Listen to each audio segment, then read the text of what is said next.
नमस्कार मु प्रफुल्ल दास आपण मानकु स्वागत करुच्ची लाइव टीवी ओडिया आपण माने सीधा सड़क दृश्य देखुंती। बर्तमान भाई मुझे पहुंची कटक जिला सालेपुर ब्लॉक अंतर्गत जो बालीसाई रही बालीसाई चिततोला नदी पठारे आपण माने सीधा सड़क दृश्य देखुवे। चिततोला नदी पठारू बर्तमान भाई मु बालीसाई अच्छी मो सहित ये अच्छा बाबा रही जो मालिका वर्णित 500 वर्षर जो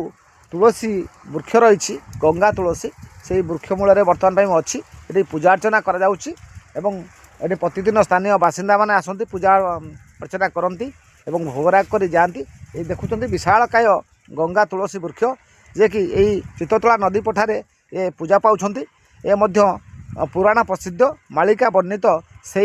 बालीसाईर गंगा वृक्ष बा तुलसी गछ आपण मैंने देखुं पूरा लाइव माध्यम मुझे पूरा दृश्य देखा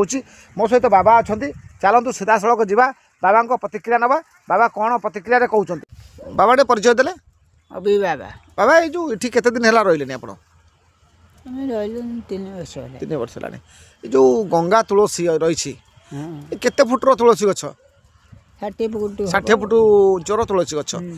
ये तुलसीर गछर कौन महात्म्य रही है पूजा अर्चना कराऊँची नाम संकीर्तन कराऊँची आम देखा पाऊँ कौन रही महात्म्य माँ तो रही सब रही शक्ति सब रही आदि कौन शक्ति रही सब शक्ति रही समस्त शंका चूड़ी सब बांधुचनी शाढ़ी सब बांधुचनी कहीं बांधुचंती मानसिक पूरण हो मानसिक पूरण हो नदी पाखे बही जाइए कौ नदी चिततोला नदी कूल आमर रुकुणी पीठ अच्छी कौटी रुकुणी पीठ रुकुणी पीठ शिशुआ हाँ बालीसाई पाख हाँ रुकुणी पीठ ये रुकुणी ठाकुर आसती नदी गाधाती गाधेकी एठी शरण करके जाती। आपण मैंने देखुले मुझे सालेपुर बालीसाई जो चिततोला नदी पठार थी 500 वर्षर दीर्घ 500 वर्षर जो गंगा तुलसी वृक्ष रही पूजा अर्चना करा स्थानीय बासिंदा मानक